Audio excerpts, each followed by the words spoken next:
Bonjour, alors bienvenue à la conférence atelier sur l'écoféminisme. Donc du coup, c'est un événement conjoint entre deux associations, donc Les Pieds sur Terre et Olympe se bouge. Donc du coup, Les Pieds sur Terre, c'est une association à but écologique, donc on organise plusieurs événements, donc comme des conférences, des débats, des ateliers. Et du coup, je vais laisser Mélia présenter l'association Olympe se bouge. Alors bonjour, moi je représente l'association Olympe se bouge, donc on est une association toute nouvelle, on a été créée cette année. Et donc c'est une association féministe intersectionnelle et donc on mène différents projets. Je remercie Les Pieds sur Terre pour nous avoir proposé ce projet.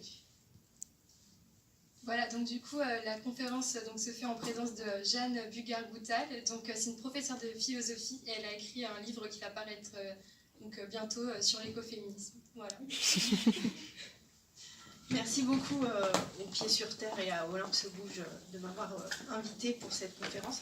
Je suis très contente de pouvoir partager avec de jeunes étudiants et étudiantes sur ce sujet sur lequel je travaille depuis un moment.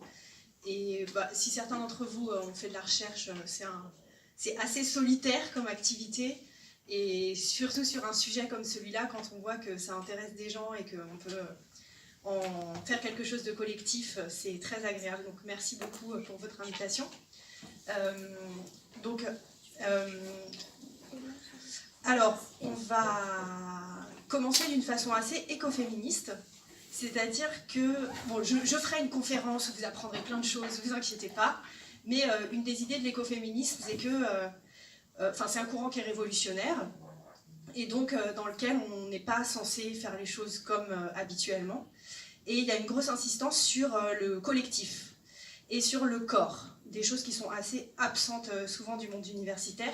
Donc juste pour commencer et pas balancer mon discours de façon anonyme comme ça, j'aimerais bien que simplement chacun dise comment il s'appelle, voilà, que vous fassiez que je sache qui vous êtes, et peut-être certains d'entre vous ne se connaissent pas, et rompre l'anonymat. Et si vous voulez dire aussi quelque chose sur pourquoi vous êtes là aujourd'hui, ici, qu'est-ce que vous avez, est-ce qu'il y a des questions particulières que vous vous posez, ou comment vous vous sentez, ou ce que vous voulez, commencez par créer le groupe avant que je vous parle plus précisément d'écoféminisme. Mais bon, du coup, moi je vais partir vraiment des fondamentaux, puisque apparemment c'est un mouvement qui reste très très méconnu. Alors moi ça fait 4-5 ans que je travaille dessus. Comme l'a indiqué Liora, je suis prof agrégée de philo, j'enseigne, et j'avais commencé une thèse là-dessus qui finalement se transforme en livre. Et quand j'ai commencé, en fait, personne en France ne parlait d'écoféminisme. Et un événement tel que celui-ci, ça aurait été inimaginable en fait. Et je remarque que depuis la COP21 à peu près, donc depuis décembre 2015, il y a au contraire quelque chose qui se passe. Il y a un intérêt nouveau pour ce mouvement, et en même temps une grosse méconnaissance de ce que c'est. Et du coup, c'est vrai que ça me paraît important d'en parler, parce qu'en fait, c'est un mouvement qui est assez ancien, qui a une 40aine d'années, qui du coup a déjà posé toutes les questions que nous, on lui pose aujourd'hui. Donc ça me paraît intéressant de se plonger dans les débats qui ont eu lieu il y a 40 ans autour de ces sujets, et de ne pas être amnésique là-dessus. Et pour ceux et celles d'entre vous qui sont sensibilisés aux questions féministes, vous savez que l'amnésie collective et l'oubli, c'est une des grandes armes de l'histoire pour effacer les femmes, pour effacer l'histoire des femmes. On oublie toujours qu'il y a eu des femmes, écrivains, compositeurs, reines, qui ont gouverné, qui ont eu des rôles importants. Et ça, c'est vraiment quelque chose de constant dans l'histoire, et c'est un mécanisme qui est vachement intéressant à analyser, qui est comment l'histoire, d'ailleurs les écoféministes anglophones, souvent, elles disent que, donc l'histoire c'est history, et elles font entendre le his de son au masculin, et elles disent qu'elles veulent écrire une her story, donc l'histoire au féminin qui a été oubliée. Et pour l'histoire de l'écoféminisme, c'est caractéristique en fait, il y a un effacement progressif de l'histoire de ce mouvement, qui est victime lui aussi de cet oubli ou de cette amnésie orchestrée, ou je ne sais pas exactement à quoi ça tient, mais voilà. Donc du coup, pour commencer peut-être par quelques éléments d'histoire du... Alors en gros, ce que je vais présenter, donc moi comme je l'ai indiqué, je fais de la philo. mon approche, du coup, elle est très conceptuelle. Et je vais parler pas mal de la pensée écoféministe, des idées écoféministes, des théories écoféministes, etc. Mais comme c'est pas une pure abstraction, enfin c'est pas comme si je vous parlais de Descartes ou je sais pas quoi, je vais aussi essayer de, au maximum possible, vous montrer qu'est-ce que ça peut donner dans la réalité concrète et qu'est-ce que ça a donné historiquement. Donc je vais commencer par une approche historique pour essayer de retracer un petit peu l'émergence du mouvement écoféministe à la fin des années 70, enfin milieu-fin des années 70, quelles ont été les grandes luttes autour desquelles l'écoféminisme est né. Et puis, donc ça sera une première approche un petit peu factuelle, quoi, vous présenter la réalité historique de ce mouvement. Et dans un deuxième temps, je viendrai à la dimension plus philosophique ou plus théorique, c'est-à-dire qui en fait arrive assez rapidement dans les débats autour de ce sujet, c'est-à-dire mais c'est quoi cette idée bizarre de mettre ensemble l'écologie et le féminisme? Pourquoi on fait ça? Qu'est-ce qui justifie ça? C'est quoi le rapport? Alors des fois les écolos ça les vexe, genre les écolos mecs ça les vexe de dire ouais non mais attends, je ne vois pas pourquoi les femmes machin. Les féministes elles sont pas contentes aussi en disant non mais il faut ramener les femmes à la nature, c'est essentialiste.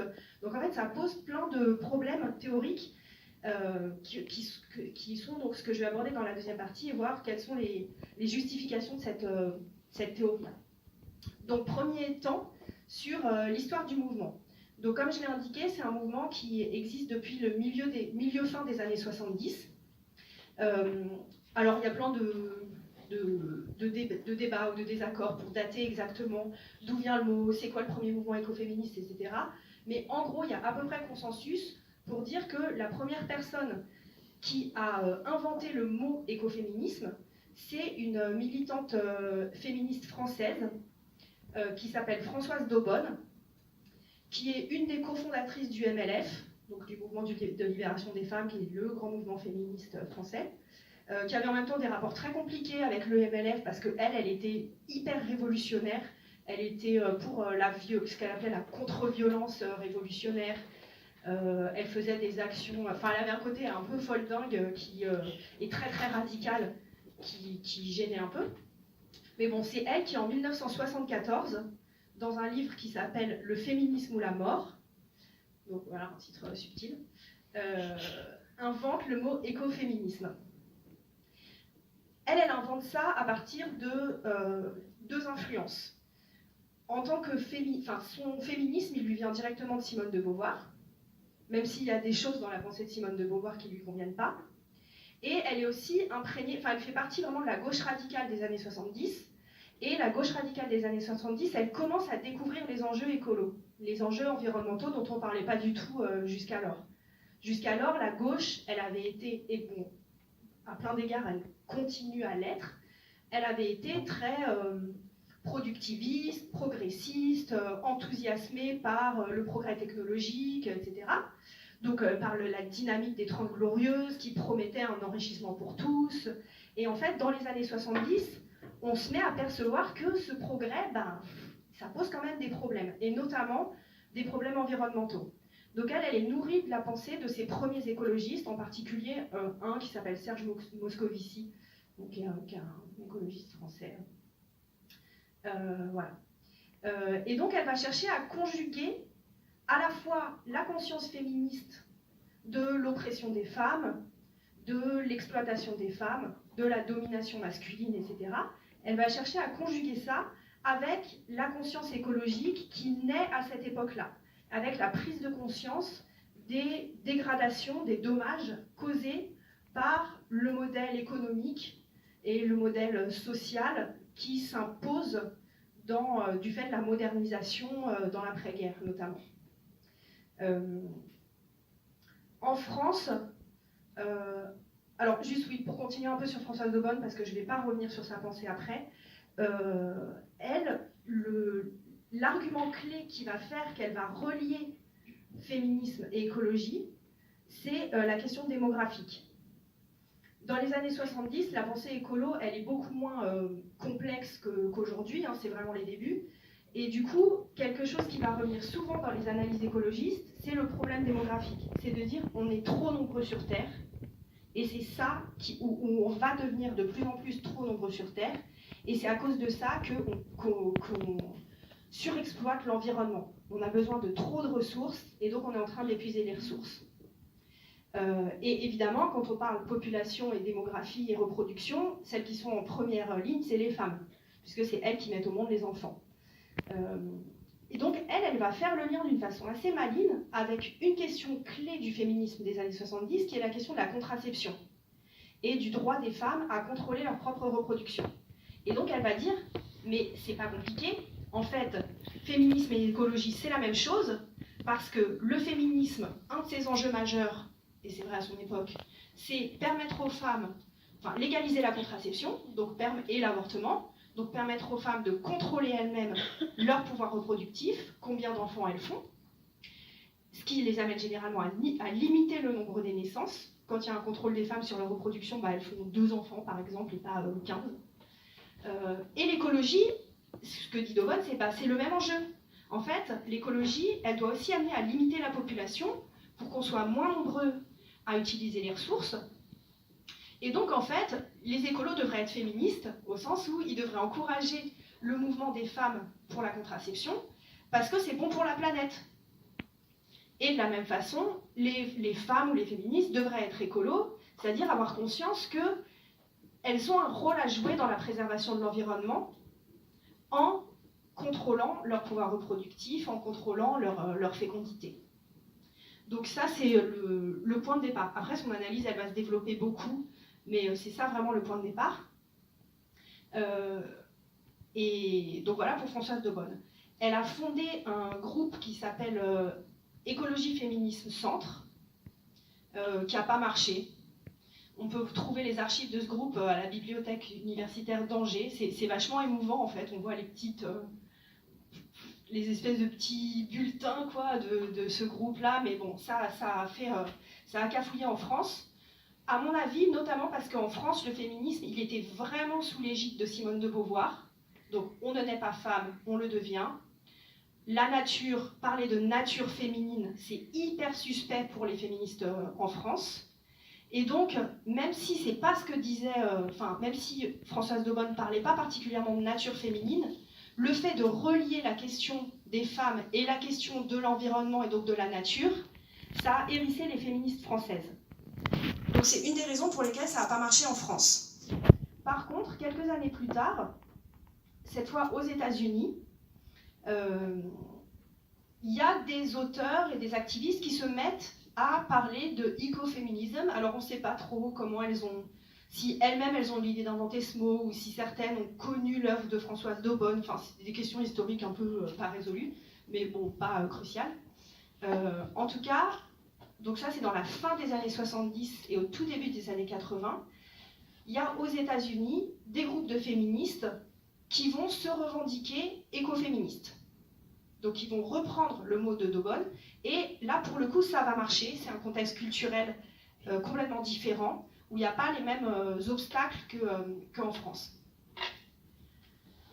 Donc aux États-Unis, cet écoféminisme-là, et les groupes écoféministes et les luttes écoféministes vont émerger dans le mouvement du féminisme antinucléaire et pacifiste. Il y a tout un mouvement aux États-Unis. Donc pareil, aux États-Unis, années 70, c'est la guerre du Vietnam, donc la contre-culture américaine, les hippies, la libération sexuelle, etc. Donc il y a tout un terreau qui est propice déjà à toutes les idées de retour à la nature. Si vous pensez à l'image de Woodstock, les hippies, tout ça, on voit bien qu'il y a ce fantasme de retour à la nature, de contre-culture anticapitaliste, antinucléaire, etc. C'est dans ce terreau-là que l'écoféminisme va vraiment prendre, contrairement à ce qui s'était passé en France. Donc ces féministes antinucléaires et pacifistes, elles vont... Donc il y en a un peu sur la côte Est et il y en a un peu sur la côte Ouest. Comme souvent aux États-Unis, hein, le centre, c'est un peu le tas des réacs américains. Et puis les trucs progressistes se passent plutôt sur les côtes. Donc ce que vont dire ces féministes, c'est qu'elles vont s'emparer de l'enjeu du nucléaire et de l'enjeu de la guerre au nom d'une certaine vision de la féminité et de leur rôle de mère. Elles vont formuler, alors ça aussi du point de vue féministe français, ça peut paraître pas féministe, mais dans le contexte américain c'est différent. Un des arguments qu'elles vont dire, enfin qu'elles vont donner, c'est de dire nous sommes des femmes, nous sommes des mères, nous donnons la vie, nous nous préoccupons de ce qui va arriver à nos enfants et à nos petits-enfants, nous nous préoccupons des générations futures, et en fait, vous les hommes, je caricature à peine, hein, parce que c'est des courants très radicaux, donc qui n'hésitent pas à poser les choses en termes binaires pour la lutte. Donc, et vous les hommes, ou en tout cas vous le système dirigé par les hommes, avec vos entreprises qui pillent la planète, avec vos guerres qui détruisent des vies humaines, qui détruisent des villes, qui détruisent des écosystèmes, vous incarnez une espèce de force de mort, vous en avez rien à foutre de la préservation de la vie, des générations futures, des ressources dont on a besoin pour vivre. Et donc nous, on s'insurge contre votre système, et en tant que mère soucieuse de la vie, du futur, d'un avenir sain et d'une planète saine, c'est selon cette préoccupation-là qu'on lutte. Donc, ces luttes, elles vont... Donc, et cet argument de nous luttons en tant que mère soucieuse de la vie contre un système destructeur, contre un système qui favorise le fric et la mort, c'est quelque chose qu'on va retrouver, par exemple aujourd'hui, l'endroit où l'écoféminisme est le plus vivant, c'est en Amérique du Sud. Et très souvent, on retrouve cet argument ou cette posture de mère qui lutte pour la vie, qui lutte pour la préservation, pour la santé. Et voilà, alors là encore, du point de vue de jeunes féministes françaises, tout de suite, cette histoire de mère, ça fait un petit peu bizarre, tellement le féminisme français a lutté pour défaire l'association entre femmes et mères, et montrer que les femmes ne sont pas que des mères, mais c'est un argument qu'on retrouve très souvent dans le discours écoféministe. Donc concrètement, elles vont faire un certain nombre de luttes qui ont pour point commun d'être très théâtralisées, très artistiques, très ritualisées. C'est pas juste la pauvre manif où on marche dans la rue, mais elles vont construire des immenses marionnettes, mettre en scène des espèces de cérémonies. Par exemple, une des principales actions écoféministes en 1980, ça s'appelle les Women's Pentagon Action, où elles ont fait toute une journée de mobilisation autour du Pentagone, donc pris vraiment comme symbole du système guerrier, capitaliste, techno-scientifique, militariste, voilà, tout ce que vous voulez. Et donc elles mettent en scène toute une cérémonie où elles vont commencer par aller dans un cimetière où sont enterrés des soldats de la guerre du Vietnam et pleurer, ou en tout cas mettre en scène, enfin faire les pleureuses, et pleurer, crier, hurler. Alors c'est des trucs, les policiers qui sont là pour les manifs, ils sont hyper embêtés, quoi. Ils savent pas quoi faire en voyant ces femmes qui hurlent, qui pleurent. Ensuite elles défilent dans les rues avec des marionnettes immenses, elles font des énormes tissages de toutes les couleurs. Là aussi dans le tissage, il y a notamment la revendication d'un imaginaire et d'activités féminines qui ont été complètement décriées. Voilà, donc il y a toujours ce côté rituel, cérémonie, avec beaucoup d'art, et avec l'idée que, ça c'est une constante de l'activisme écoféministe, on ne fait pas que lutter pour un changement qu'on voudrait voir plus tard, mais on essaye d'incarner dès maintenant ce changement. Donc par exemple, elles considèrent que l'art doit être central dans la vie, donc elles ne vont pas juste militer classiquement pour une société dans laquelle on pourrait faire de l'art, mais elles intègrent l'art et elles intègrent la spiritualité, des choses qui sont importantes pour elles, dans leur manière même de militer, de lutter, de vivre, etc. Alors à la même époque, donc au tout début des années 80, en Angleterre aussi, il y a quelque chose qui s'appelle donc le campement de Greenham Common, qui était une base de la Royal Air Force où il y avait des tests de missiles nucléaires. Donc voilà, ça c'est en Grande-Bretagne. Et là, on retrouve aussi une lutte écoféministe importante, qui est intéressante parce que c'est un campement qui a duré une vingtaine d'années. Donc c'est des femmes qui se sont installées avec leurs enfants, et souvent les hommes servaient un peu d'arrière-base, quoi, de ravitaillement, etc. Elles se sont installées autour de cette base de la Royal Air Force et elles n'en ont plus bougé. Et elles sont restées là jusqu'à ce que les tests de missiles nucléaires s'arrêtent et soient interdits. Et sur place, du coup, c'est vraiment une sorte d'utopie concrète ou d'expérimentation politique d'un mode de vie différent, d'un mode de vie hors du système capitaliste, hors de l'usage de la technologie, là aussi intégrant beaucoup d'art, de vie communautaire, d'expérimentation de voilà, comment ça peut se passer une vie hors de la ville, etc. Donc ça aussi c'est un combat important. Alors un autre exemple que je peux donner, et après je passerai à la partie plus théorique, mais parce que c'est pour vous montrer la diversité des luttes écoféministes donc, à la naissance du mouvement, c'est quelque chose dont vous avez peut-être entendu parler, qui s'appelle le mouvement Chipko. Donc là, on change d'univers géographique, ça se passe en Inde, dans le nord de l'Inde. Là aussi, c'est un mouvement. Alors, ces femmes indiennes, elles ne se disent pas elles-mêmes écoféministes. C'est après coup qu'on a qualifié leur mouvement d'écoféministes.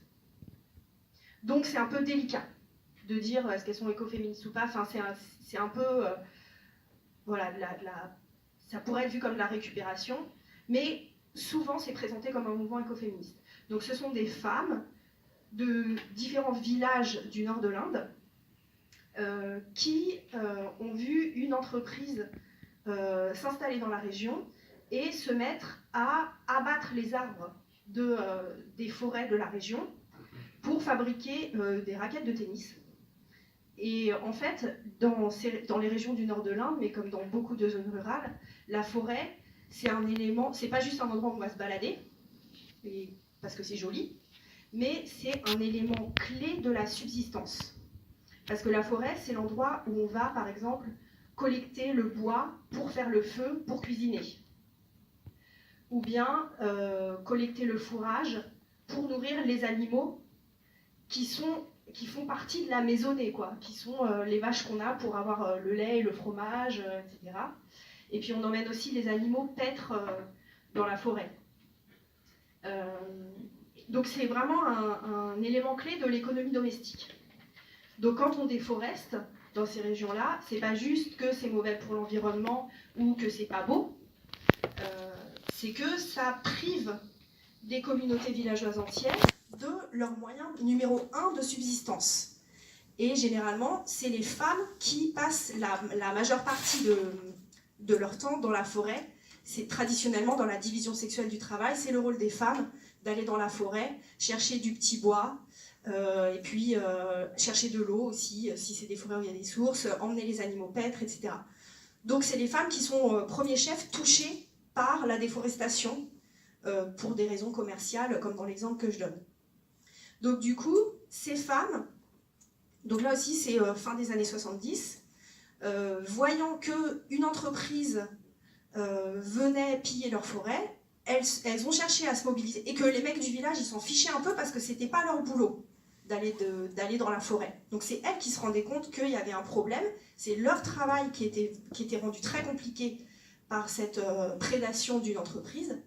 Donc elles ont cherché un moyen de se mobiliser, et là aussi, alors elles n'avaient pas du tout connaissance des féministes antinucléaires américaines, hein, évidemment, mais là aussi ce qu'on peut noter, c'est qu'elles ont choisi un moyen d'action qui n'est pas quelque chose de classique, mais qui est quelque chose de artistique ou spirituel, je ne sais pas, mais en tout cas très fort symboliquement, et sûrement vous avez vu des images, c'est-à-dire le moyen d'action qu'elles ont inventé, c'est de faire des sortes de chaînes humaines autour des arbres.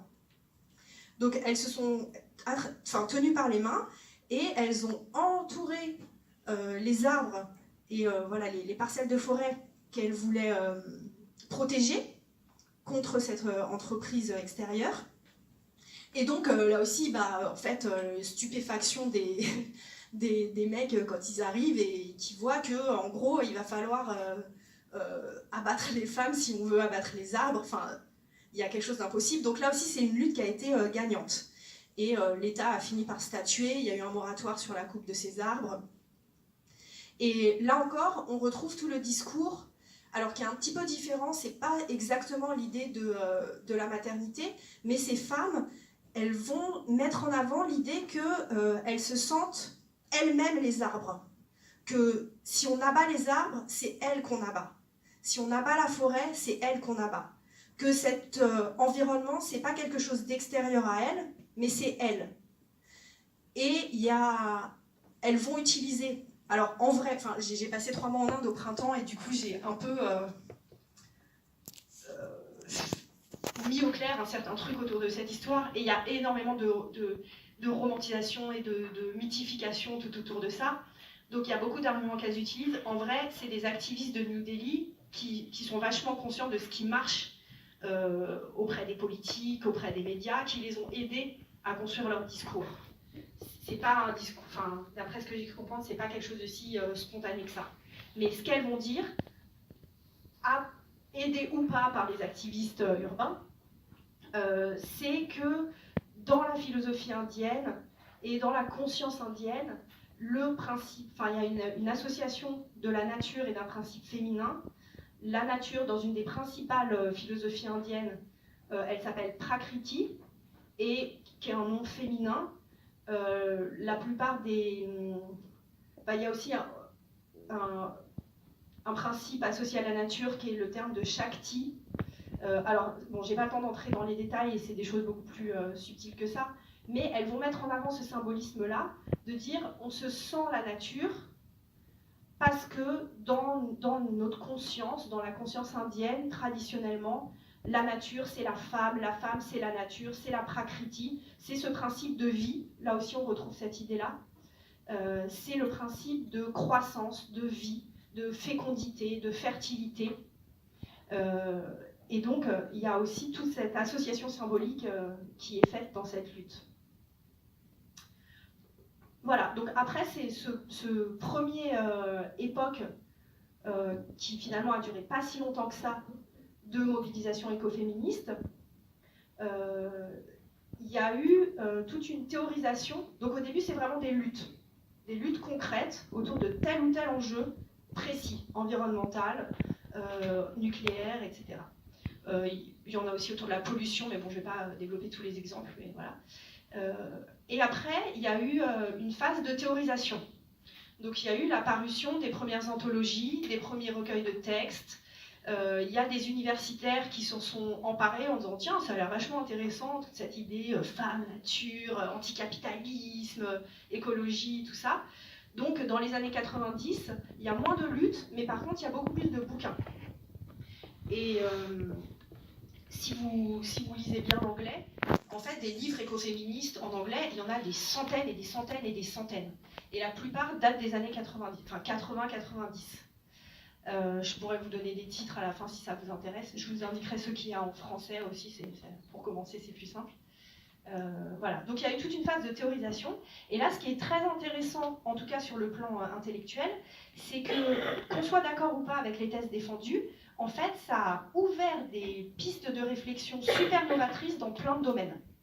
C'est-à-dire qu'il y a des théologiennes, par exemple, qui vont faire une théologie écoféministe. Donc ça va renouveler la théologie, qui jusque-là était centrée vachement sur la figure de Dieu le Père, en disant, en fait, on va faire une théologie de la terre-mère et non plus de Dieu le Père. Et on va montrer en quoi les religions monothéistes, elles sont anti-femmes et anti-nature. Donc, il y a certaines analyses qui sont simplistes, mais en tout cas, c'est vraiment un renouvellement intellectuel et un point de vue super novateur sur ce champ-là, donc sur le champ de la religion. Le champ de l'économie aussi, il est complètement, de la pensée économique, est complètement renouvelé par cet angle écoféministe. Il y a des économistes qui vont analyser le capitalisme avec cet angle-là de qu'est-ce que ça fait aux femmes et qu'est-ce que ça fait à la nature. Et comment on peut analyser le capitalisme comme un système hostile aux femmes et à la nature, et nocif aux femmes et à la nature. Donc ça va par exemple mener à des discussions à la fois avec la pensée économique libérale, des discussions critiques évidemment, et aussi avec le marxisme, en disant, mais par exemple, en fait, dans la pensée marxiste, il a bien vu la lutte des classes, mais il n'a pas vu la lutte des sexes, qui pourtant est un des fondamentaux du capitalisme, ou la domination de sexe, si vous préférez. Et il n'a pas vu non plus la domination de la nature. Donc, il y a par exemple des écoféministes qui vont modifier ou renouveler la pensée de Marx avec cet angle-là que Marx n'avait pas vu, l'angle des femmes et l'angle de la nature.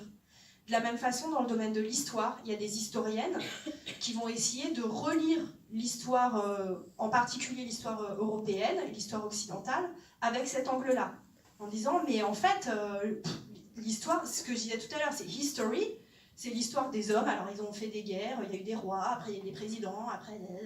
Mais l'histoire des femmes et l'histoire de l'environnement, on ne les connaît pas trop.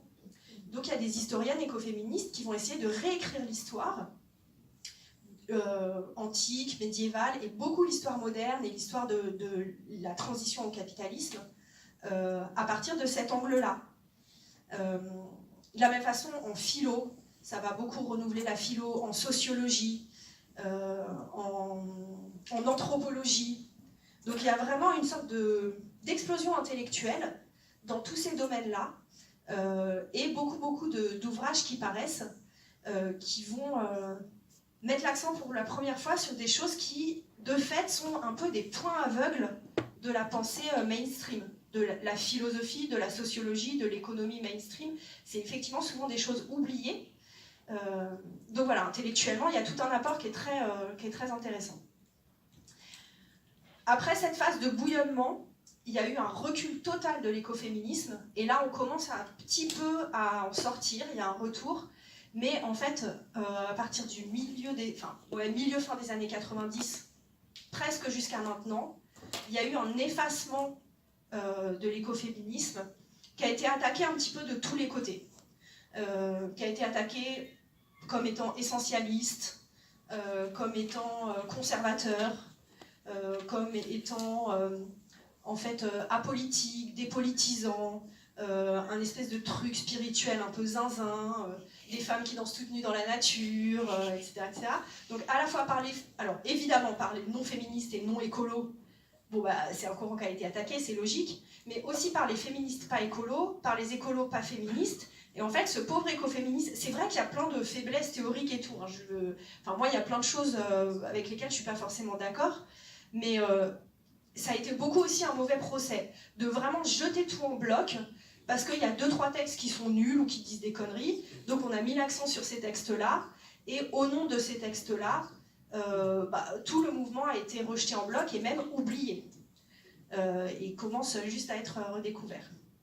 Voilà, donc en fait, quand on parle d'écoféminisme, on ne parle pas d'une fiction, ou on ne parle pas juste d'un mot, mais on parle vraiment d'un mouvement qui a déjà une histoire faite de vagues. Alors il y a eu un creux de la vague, peut-être qu'on est dans la montée de la vague, mais dans lequel donc, il y a déjà eu beaucoup de théorisation, beaucoup de débats, beaucoup de textes, beaucoup de luttes, beaucoup de mouvements, beaucoup de collectifs, même si ça a disparu. Mais voilà, je pense que c'est une histoire qu'il faut faire réapparaître, quitte à s'en démarquer, mais voilà, au moins savoir que y a un héritage, quoi. En parlant de ça, on s'inscrit dans un héritage. Alors, maintenant, j'en viens au... Enfin, est-ce que déjà, il y a des questions? Je vais passer à ma deuxième partie, plus voilà, sur les justifications théoriques, mais déjà, oui. Essentialiste, c'est quoi comme critique? Alors, essentialiste, donc ça, c'est une critique qui vient généralement des féministes. Donc, le essentialiste, ça veut dire qu'on ramène les femmes à une essence, en disant, par exemple, l'essence féminine, ou on peut dire aussi la nature féminine, c'est synonyme dans cette acception-là. Ça serait, par exemple, d'être la douceur, l'instinct maternel, etc. Un certain nombre de propriétés. Alors que, et en fait, l'essentialisme, d'une certaine façon, ça s'oppose à l'existentialisme. Vous avez tous été en terminale, je suppose, et vous avez peut-être tous lu, j'imagine que votre prof de philo, en tout cas, vous a conseillé de lire L'existentialisme est un humanisme. Donc, L'existentialisme est un humanisme, c'est un bouquin très court de Sartre. Sartre, vous savez qu'il était avec Simone de Beauvoir, ils étaient tous les deux en union libre, et ils se sont influencés mutuellement.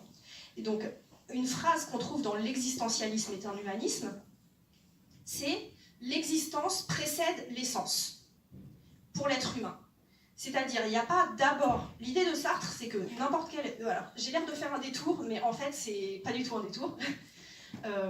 L'idée de Sartre, c'est que les objets, ils ont une essence qui précède leur existence. Par exemple, ce téléphone portable, il a une essence, c'est-à-dire, il est défini par un certain nombre de propriétés qui sont fixes, sa forme, sa couleur, son utilisation, etc. Et ça va déterminer son existence. Par exemple, vous avez vu le pauvre peu cher, si je lui dis, il va faire non, c'est pas dans mon essence, je peux pas.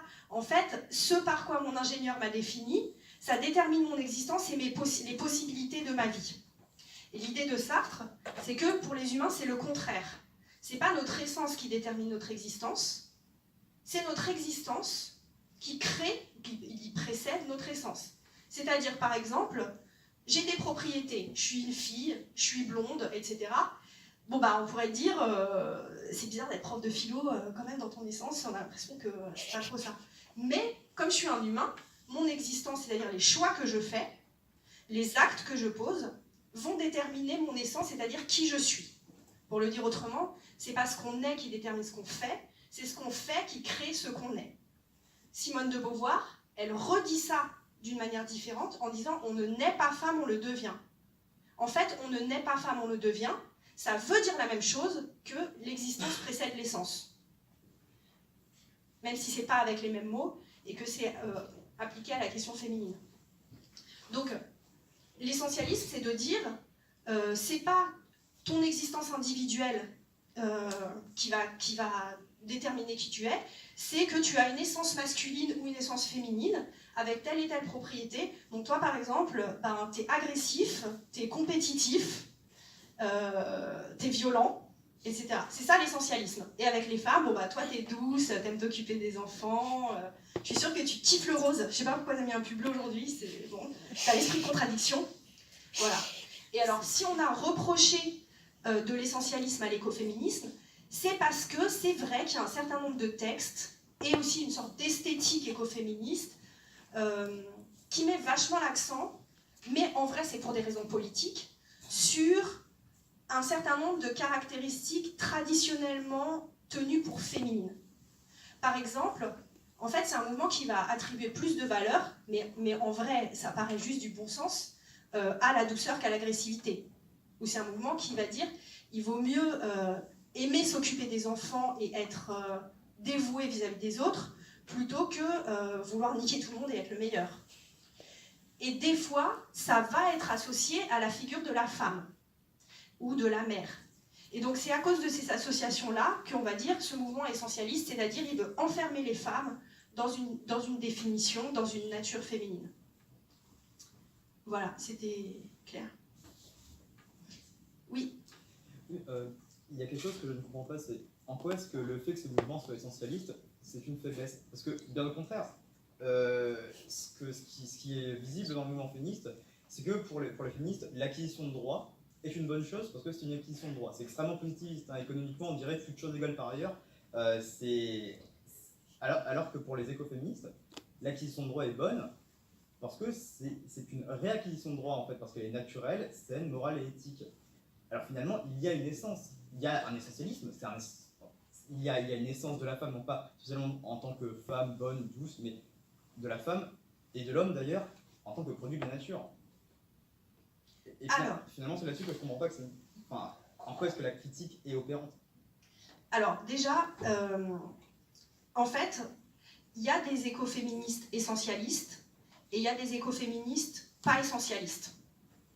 Donc souvent, on les appelle constructivistes. Comme, peut-être certains d'entre vous connaissent Donna Haraway.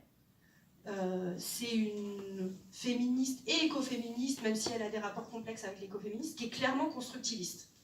Donc, il y a beaucoup d'écoféministes qui vont, même du coup, ça c'est un truc qui est super lassant d'ailleurs quand on lit des textes écoféministes, c'est qu'elles ont tellement été accusées d'essentialisme qu'un passage obligé, c'est de dire non, non, non, non, non, on n'est pas essentialiste, il n'y a pas d'essence féminine, et voilà, c'est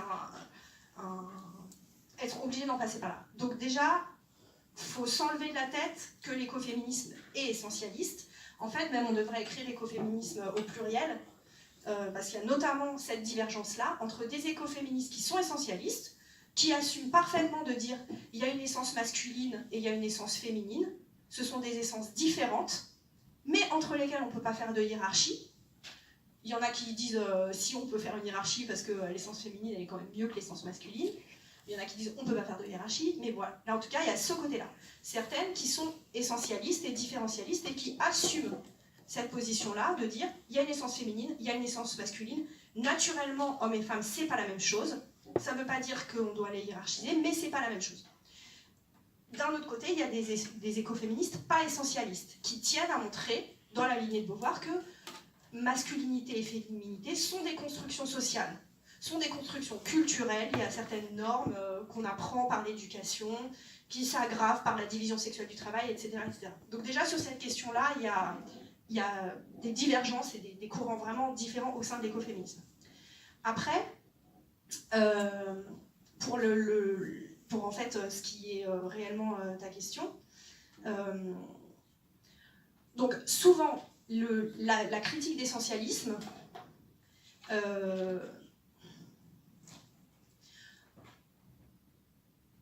on pourrait dire que bon, elle vient effectivement de penseurs ou de penseuses qui ont un problème, enfin qui ont une définition de l'essence qui rend ça indésirable, quoi. Parce qu'il y a l'idée que essentialiser la féminité ou essentialiser la masculinité, c'est enfermer les hommes et les femmes dans des rôles qui sont contraignants.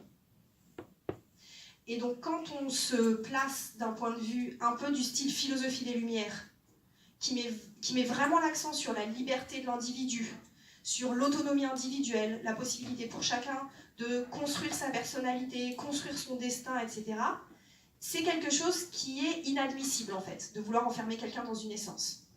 Mais c'est vrai qu'on pourrait tout à fait penser les choses d'une façon différente, et que par exemple, du point de vue d'un philosophe de l'Antiquité, il y a l'idée que chaque être, donc dans une vision un peu du cosmos comme un tout qui fonctionne de façon harmonieuse parce que chacun a son rôle.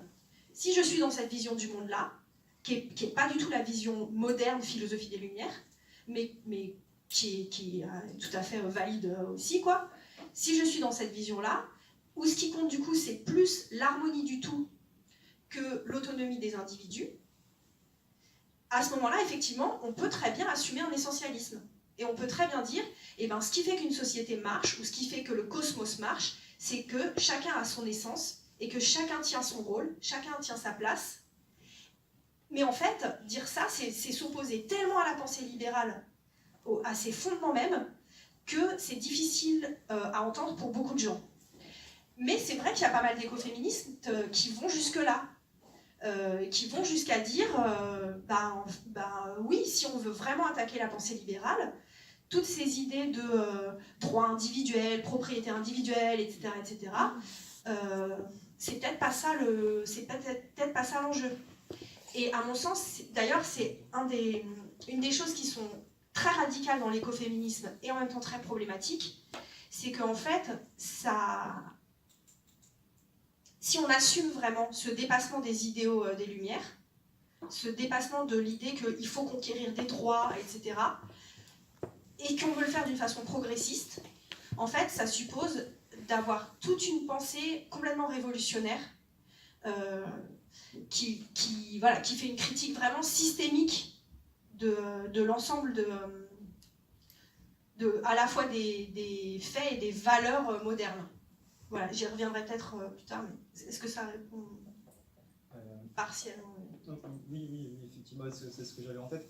Parce que finalement, ce retour à des valeurs de cosmos et d'entièreté, c'est aussi très présent dans toutes les religions, en fait, dans la théologie de n'importe quelle religion.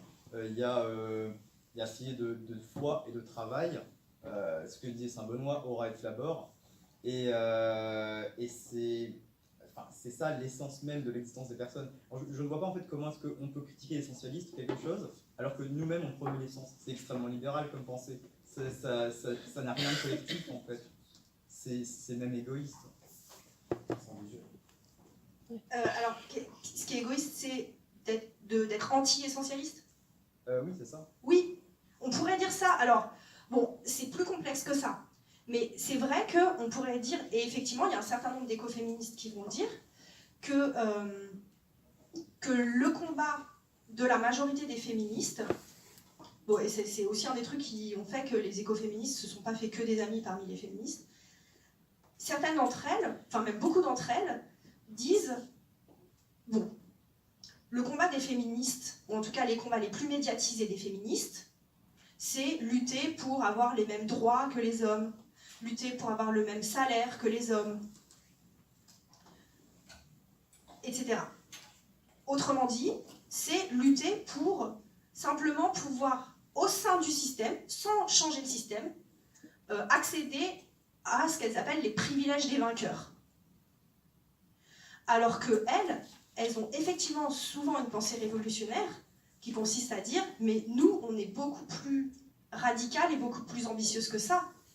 On ne veut pas simplement pouvoir avoir un poste à responsabilité au même titre qu'un homme, etc. On ne veut pas accéder aux privilèges des vainqueurs dans un système de merde. On ne veut pas pouvoir avoir les mêmes salaires ou les mêmes boulots ou les mêmes droits que des hommes dans un système qu'on condamne. Et ça n'a pas toujours été bien compris, parce que en fait, en disant ça, on se situe un petit peu... il y a une frontière qui est délicate, où c'est facile de tomber du mauvais côté. C'est-à-dire en disant ça, soit on tombe dans une pensée hyper réac, du genre retour à quelque chose de plus traditionnel, retour à une répartition traditionnelle des rôles, etc. Et ça, c'est problématique. Soit on peut essayer de transformer ça d'une façon progressiste, mais là, ça suppose en fait, c'est ce que je disais, ça suppose vraiment une pensée révolutionnaire, de changement total du système, et de changement total du système en fonction d'un certain nombre de valeurs et d'utopies qui ne sont pas à disposition dans les pensées du passé. Parce que très souvent, la critique de la pensée libérale, elle s'est pas toujours, mais souvent elle s'est faite du coup au nom d'une pensée contre-révolutionnaire. Et là, l'idée serait, voilà, comment on est antilibéral sans être contre-révolutionnaire? Comment on est antilibéral en étant progressiste? Du coup, ça veut dire qu'on doit inventer une idée et une image du progrès complètement différente de celle que nous propose la philosophie des Lumières et de celle que nous propose le système actuel. Et montrer que le progrès, c'est pas plus de droits, plus de techniques, plus de fric, plus de responsabilité, plus de croissance, mais donc se faire une image écoféministe du progrès, notamment en intégrant la question des limites environnementales. Et l'idée que, de toute façon, on ne pourra pas tous accéder, on ne pourra pas tous devenir aussi riches que l'homme le plus riche du monde, parce qu'il n'y a pas assez de ressources pour ça. Les pays en voie de développement ne pourront pas rattraper les pays développés, parce qu'il n'y a pas assez de ressources naturelles pour ça. Donc, il faut inventer des idées complètement différentes du progrès. Et montrer que progresser, ça ne veut pas dire croissance économique, croissance technologique, développement technologique, etc. Et c'est là, en fait, qu'il y a tout un imaginaire contre-hégémonique à mettre en œuvre. Qu'est-ce que c'est le progrès? Enfin, c'est juste un exemple anecdotique, mais j'ai eu récemment le site internet d'un truc pour des concours d'école d'ingénieurs, et il y a marqué genre, oui, préparons le futur, préparons le monde de demain, et tout ça. Et quand on voit des images comme ça, donc un imaginaire hyper technique, tout est blanc et brillant et tout ça, on voit des gars qui fabriquent des robots, je sais pas quoi. Et en fait, quand on est imprégné de lecture écoféministe, mais même écolo, donc qui montre à quel point ça c'est une impasse, et à quel point penser que plus de développement technique, plus de croissance, plus de développement dans les pays du Sud, etc., en présentant ça comme la voie, on voit que d'un point de vue environnemental, ça peut pas marcher, c'est une impasse. Et du coup, c'est vrai que ça paraît bizarre en fait que ça soit encore ça l'imaginaire dominant. Et ça, c'est une des forces de l'écoféminisme, c'est d'essayer de proposer un autre imaginaire, une vision d'un autre futur qu'un futur où on sera tous on ressemblera tous à Bill Gates ou je sais pas quoi, enfin au mec qui a le mieux réussi selon nos critères. Il y a l'idée de changer complètement de critères. Et que bien réussir, c'est pas être le... Enfin voilà, c'est pas dans cette direction-là qu'il faut chercher. Mais effectivement, plutôt vers quelque chose qui est lié à la spiritualité et à des valeurs éthiques. Oui, simplement une question, une figure qu'on n'a pas du tout abordée, mais plusieurs fois c'est revenu. Est-ce que l'écoféminisme utilise beaucoup la figure de la sorcière? Parce que sur le coup, le lien entre nature, féminisme, les effets... Oui. Oui. Alors d'ailleurs ça c'est marrant parce qu'effectivement la sorcière, je sais pas ce qui se passe avec les sorcières là depuis 1 an, mais c'est fou.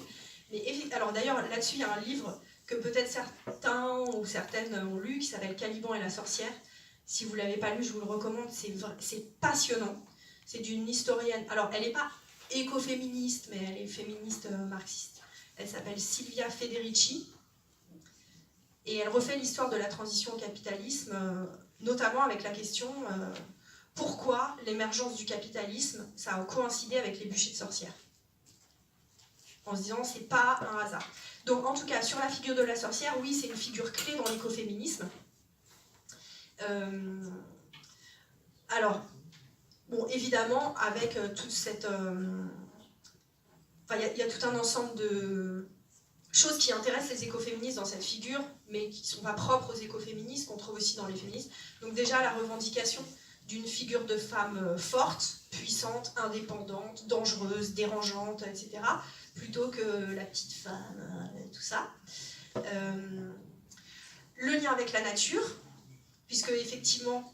Donc en fait, pour reprendre ça par le biais historique, une des questions que se posent beaucoup d'écoféministes, et d'ailleurs moi quand j'ai commencé à m'intéresser à ce sujet, c'est un des trucs qui m'a complètement fascinée, c'est de se demander, en fait les sorcières, celles qu'on a brûlées comme sorcières, alors en plus moi comme beaucoup de gens je croyais que c'était au Moyen-Âge, mais justement ce qu'elle montre c'est que c'est pas au Moyen-Âge, c'est après, c'est au 16e, 17e, 18e siècle.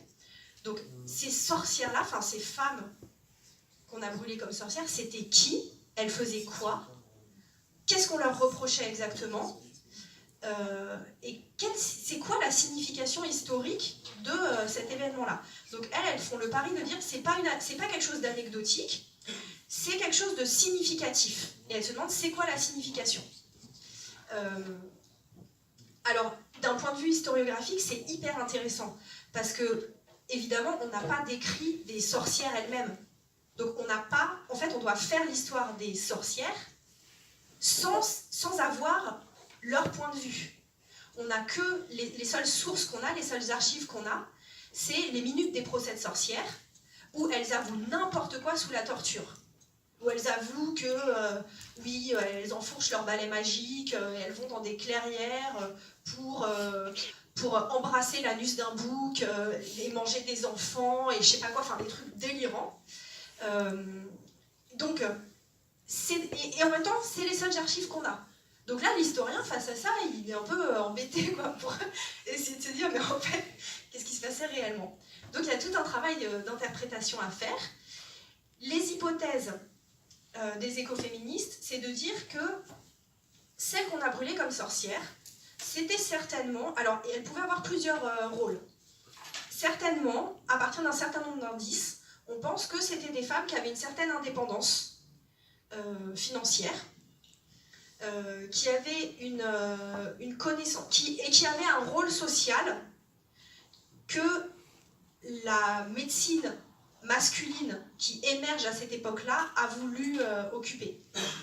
Donc, d'après elle, mais c'est pas les seuls à dire ça, par exemple, l'historien Jules Michelet, donc un des historiens de la Révolution française, il a écrit un livre qui s'appelle La sorcière, où c'est déjà une des hypothèses qu'il émet, de dire, en fait, certainement ces femmes qu'on a qualifiées de sorcières et qu'on a voulu éliminer, c'était ce qu'il appelle les médecins du peuple. Elles connaissaient les plantes, c'était des guérisseuses, mais même quand on dit guérisseuse, il y a un côté presque un peu genre, c'est pas très sérieux. C'était des médecins, quoi. C'était elles qui soignaient les gens grâce à des plantes, grâce à des préparations à base de plantes, et aussi c'était des sages-femmes. C'était elles, il y avait pas, c'était pas les hommes qui faisait accoucher les femmes, comme ça se passe beaucoup dans les hôpitaux modernes. L'accouchement, et tous les mystères qui entourent ça, le fait de donner la vie, etc., c'était une affaire de femmes, donc qui était vraiment en contact aussi symbolique avec tous ces aspects métaphysiques de l'existence, de la vie, la mort, etc. Et en tant que sage-femme, non seulement elle faisait accoucher, mais aussi elle connaissait des méthodes contraceptives naturelles. Elle savait quelles plantes il fallait prendre pour ne pas tomber enceinte. Ou elle connaissait des méthodes d'avortement naturel, quelles plantes il fallait avaler pour pouvoir éliminer le bébé dans les premières semaines de grossesse. Et l'idée des écoféministes, c'est que donc elles remarquent que les bûchers de sorcières ont lieu donc non pas au Moyen-Âge. En fait, ça c'est une image qui a été fabriquée par les Lumières. De dire le Moyen-Âge était un âge obscurantiste, dominé par l'Église, et nous, philosophes des Lumières, nous allons vous éclairer.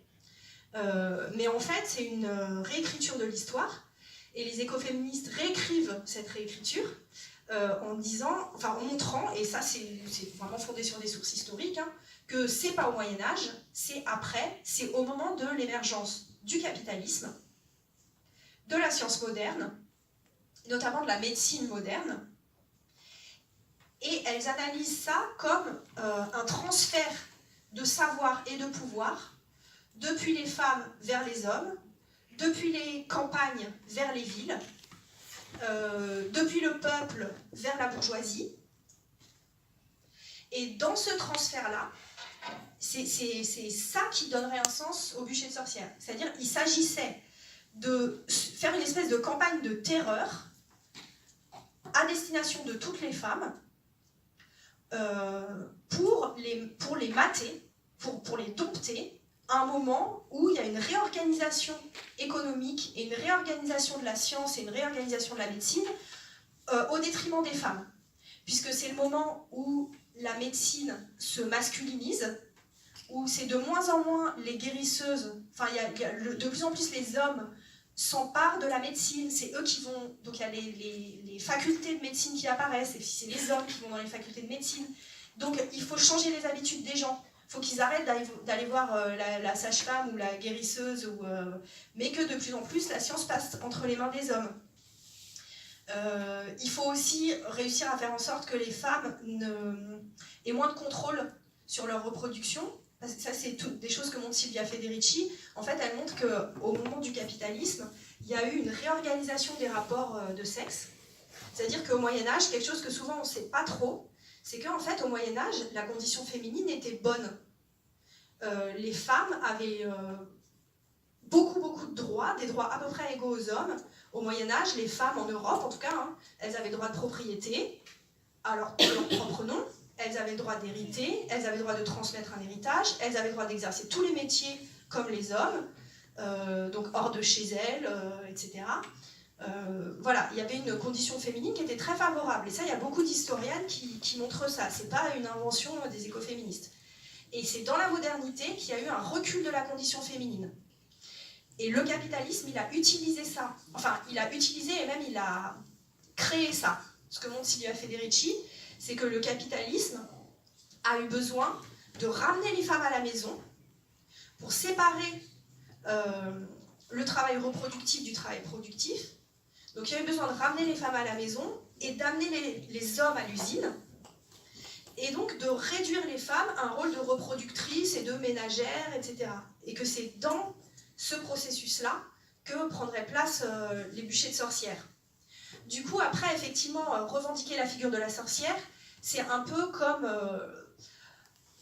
quelque chose qu'on retrouve beaucoup aussi dans les mouvements des Noirs pour les droits civiques, qui, par exemple, reprennent à leur propre compte le mot « nigger », qui est à la base une insulte, ou bien dans le mouvement gay américain, de reprendre à son propre compte des termes comme « queer », ou comme fag, ou des choses, ou en France comme PD, des mots qui sont des insultes, de la même façon que sorcière peut être une insulte, mais c'est quelque chose de typique de ces mouvements d'émancipation des dominés, de reprendre et de revendiquer des étiquettes insultantes en disant bah ouais on est des PD ou bah ouais on est des sorcières.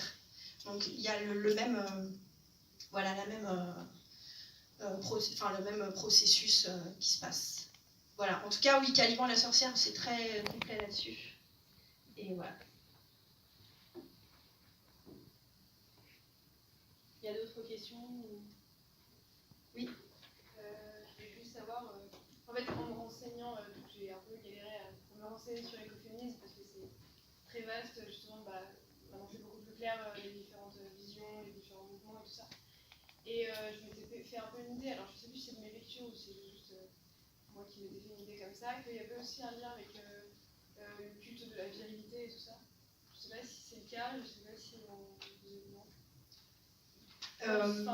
ouais, alors c'est sûrement.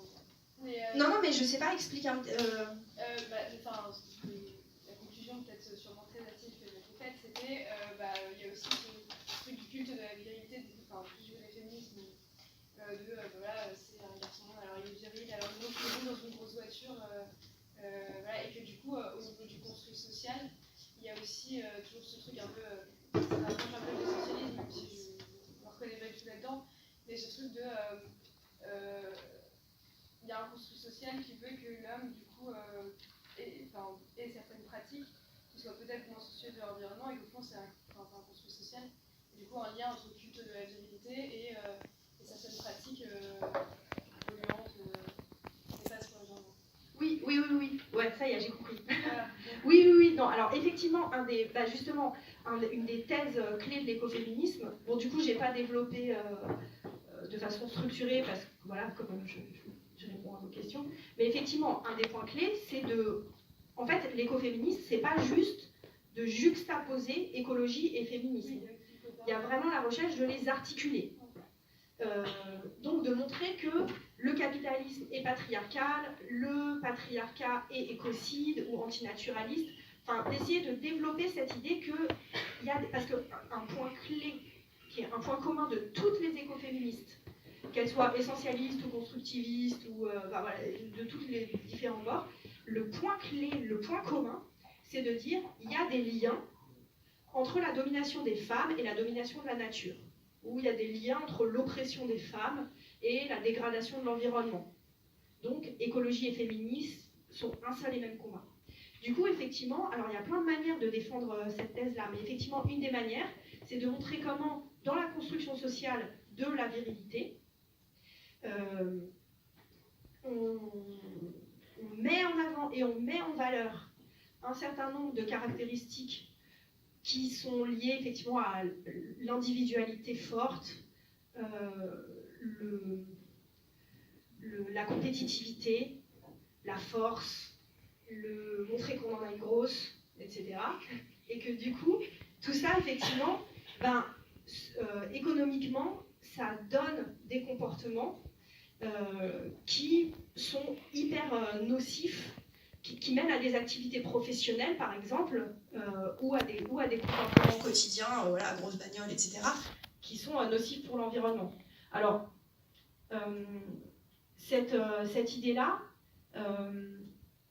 on voit qu'elle est par exemple mise en scène sans aller jusqu'à un culte de la virilité, mais un petit peu cette répartition-là, même s'il y a certaines écoféministes qui la déconstruisent, mais entre le masculin ou la virilité associée à quelque chose de destructeur et la féminité associée à quelque chose de préservant.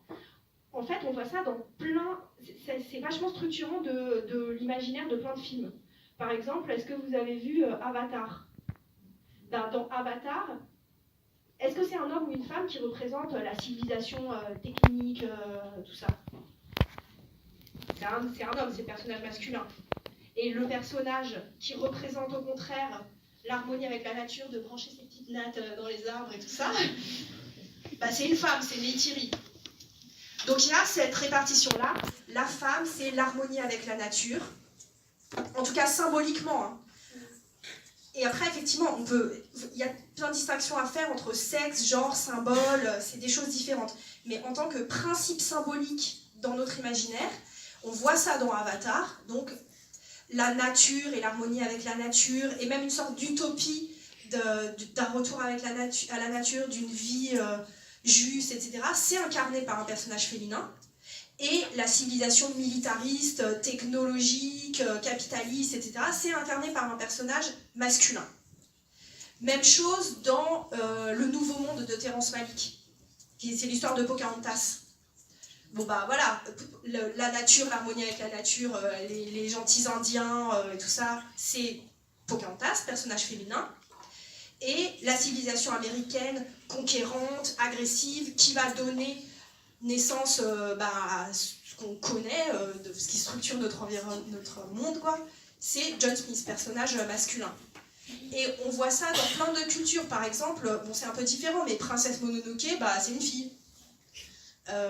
Dans Mad Max, le dernier Mad Max, je ne sais pas si vous l'avez vu, là aussi il y a c'est un personnage féminin et un groupe de personnages féminins qui vont représenter cette sorte à la fois de vestige d'un temps très très très ancien d'harmonie entre les humains et d'harmonie avec la nature et d'utopie que ça pourrait peut-être se reproduire. Donc il y a vraiment ça. Et ça, c'est un truc aussi, moi, quand j'ai commencé à travailler sur l'écoféminisme, qui, bon, d'un côté, je trouvais ça séduisant. Enfin, par exemple, Le Nouveau Monde, je pense que c'est mon film préféré.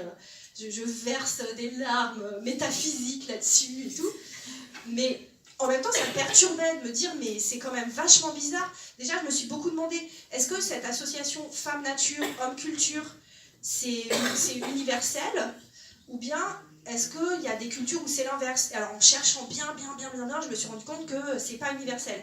Il y a des cultures dans lesquelles, au contraire, on va plutôt associer les hommes à la nature, par exemple à la chasse, et les femmes à la culture, par exemple à l'univers domestique, la poterie, l'éducation. Donc déjà ça, c'est un truc... Alors le produit de mes recherches, c'est que c'est pas proprement occidental, c'est dans plusieurs cultures, mais c'est pas non plus universel complètement. Et je me suis demandé aussi, mais sur quoi ça repose? Pourquoi cette association? Enfin, je me suis demandé, les écoféministes aussi se demandent ça, mais voilà, j'avais pas forcément trouvé les réponses qui me satisfaisaient complètement. Voilà. Donc pourquoi on associe femme et nature et homme et culture? Est-ce que c'est juste arbitraire? Parce qu'en vrai, enfin en tout cas, moi je suis convaincue que les hommes et les femmes sont tout autant naturels et culturels les uns que les autres. Enfin, qu'il n'y a pas... que les femmes ne sont pas plus naturelles, ça ne me désolerait pas que les femmes soient plus naturelles, je trouverais pas ça pas bien, mais je vois pas pourquoi en fait. Du coup, je me suis beaucoup demandé ça, pourquoi cette association femme-nature, homme-culture, etc. Et alors des réponses qu'on peut donner, c'est que, ce qui m'a semblé en tout cas assez convaincant, c'est de dire, c'est pas que les femmes sont plus naturelles ou plus proches de la nature, c'est que en fait leur naturalité, elle est plus évidente ou elle est plus difficile à nier, à refouler que celle des hommes. Pour des choses complètement... Enfin, je sais pas, par exemple, si vous avez... par exemple, quand une femme est enceinte ou quand une femme allaite, je sais pas si ça vous fait cet effet, mais il y a un truc quand même, on voit que c'est un mammifère, quoi. Et on peut pas dire le contraire. Là, on voit qu'on est des mammifères, mais les hommes aussi. Mais simplement, les hommes, il n'y a pas des événements de leur vie biologique où c'est aussi flagrant. Alors que dans les processus biologiques du fait, et on peut être aussi déconstructiviste et aussi queer qu'on veut, pour l'instant, c'est des processus du corps féminin et qui sont beaux, dans la grossesse, dans l'accouchement, dans l'allaitement, et puis dans ce dont on va parler aussi dans les ateliers, dans les règles, et le fait que les règles, c'est calé sur le cycle lunaire. Alors soit on peut dire ouais, je m'en fous, soit on peut dire c'est beau.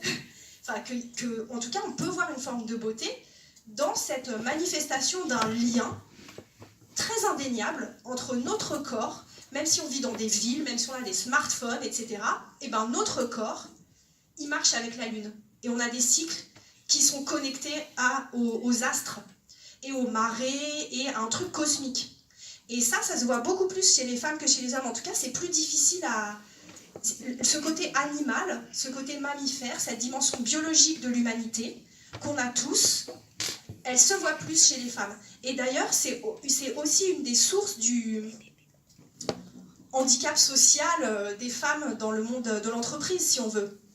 Parce que, bah oui, quand on embauche, par exemple, dans un entretien d'embauche, si vous êtes un homme, on va pas vous demander « Et alors, est-ce que vous comptez faire des enfants dans les 5 prochaines années ?»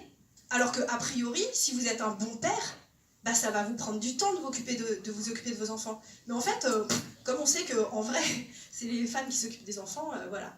Donc, il y a ce fait que cette dimension-là de mammifère qui se reproduit, elle est beaucoup plus indéniable chez les femmes. Et comme on est dans un système qui est fondé sur la négation de ce côté-là, et on peut dire que c'est une des caractéristiques, enfin c'est un truc fort de la civilisation occidentale moderne, de vouloir nier tout ce qu'il y a de naturel en nous, parce que c'est des trucs flippants. Parce que ce qui est naturel en nous, c'est qu'on a un corps, donc on va être malade, on va vieillir, on va tous mourir. Notre côté naturel, il est en lien aussi avec des choses métaphysiques très profondes. Et la civilisation occidentale, moderne, c'est peut-être pas la seule, mais c'est une civilisation qui a voulu vraiment pas voir ça. Par exemple, là aussi, quand j'étais en Inde au printemps, un truc qui est vachement frappant, c'est de voir à quel point la présence de la mort et la pensée de la mort est quelque chose qui est intégré à la conscience et à la vie. Enfin, vous voyez, des cérémonies, des cadavres, des machins, des trucs, des choses que nous, on ne veut pas voir. Et donc, comme on est une civilisation qui s'est beaucoup construite, enfin le mythe de Prométhée, donc Prométhée qui va voler le feu, c'est-à-dire l'intelligence technique, c'est un mythe fondateur de la civilisation occidentale et de la modernité occidentale. On est une civilisation qui veut nier la naturalité parce que ça veut dire aussi la vulnérabilité, la mort, la maladie, etc. Et toute notre économie est fondée là-dessus, et tous les délires transhumanistes, post-humanistes, de immortalité, etc., c'est beaucoup les continuations de ça. Ou encore, je sais plus, il y a quelques années, il y a des entreprises genre Microsoft, Google, etc., qui avaient proposé à leurs employés femmes de congeler leurs ovocytes au nom d'un argument égalitaire, en disant comme ça ne va pas handicaper votre carrière si vous faites des enfants, parce que vous aurez pas, vous pourrez faire une belle carrière, et puis après, enfin comme les mecs quoi, vous pourrez faire une belle carrière, vous n'aurez pas à subir des grossesses, donc égalité, vous allez accéder au privilège des vainqueurs, et puis après, à 50 ans ou à 60 ans, vous décongélerez vos ovocytes. Et ça, du point de vue écoféministe, par exemple, c'est un truc qui montre bien qu'il y a un problème